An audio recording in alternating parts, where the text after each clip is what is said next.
Most business goals don't fail because of poor execution.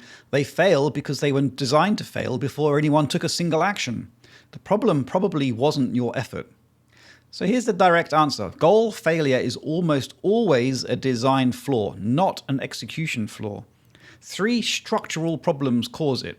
Vague targets with no measurable milestone, no single named owner, and goals never checked against the time, budget, or capacity needed to deliver them. Every one of these problems exists before your team takes a single action. Fix the design and the execution becomes the only variable left, and that's a far easier problem to manage. But each flaw works differently, so let's take them one at a time. The first flaw, no measurable milestone. Let's take a goal like grow the business this year. Every person on your team interprets that differently. Sales think revenue, marketing thinks brand awareness, operations thinks headcount. Nobody is wrong, which means nobody is accountable for the same thing.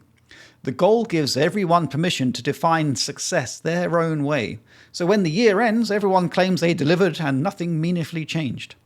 A goal without a defined, measurable milestone isn't a goal, it's an intention. And intentions don't get tracked, reviewed, or owned. But even a perfectly measurable goal fails if no one is clearly responsible for it. And that's the second flaw, no named owner. When a goal belongs to everyone, it effectively belongs to no one. If 3 directors are jointly responsible for hitting a revenue number, each assumes the others are managing it. Nobody escalates early, nobody makes the hard call when things slip.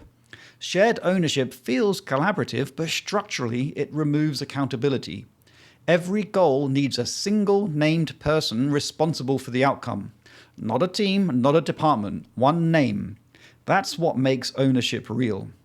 But even with a clear owner and measurable target, a third flaw can still make the whole thing impossible.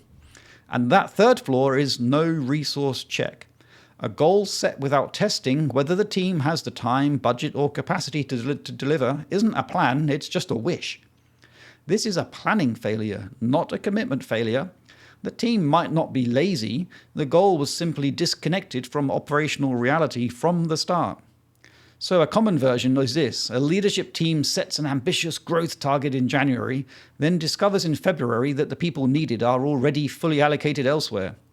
No level of effort fixes a resource gap that was never acknowledged. So, before committing to any goal, run a check on all those 3 flaws at once. And here is the 3-part test. 1. Does it have a named owner, a single person, not a team? 2. Does it have a measurable milestone, a number, a date, a defined outcome, not just a direction?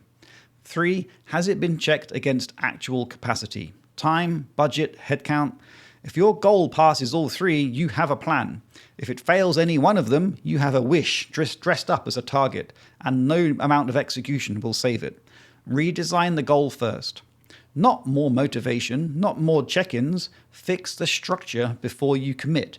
Because fixing execution on a structurally broken goal is the most expensive mistake you can make. If that was of value, subscribe to the channel for one real business question answered every video. For the same clarity in writing, the website and newsletter is 5minutebusiness.com.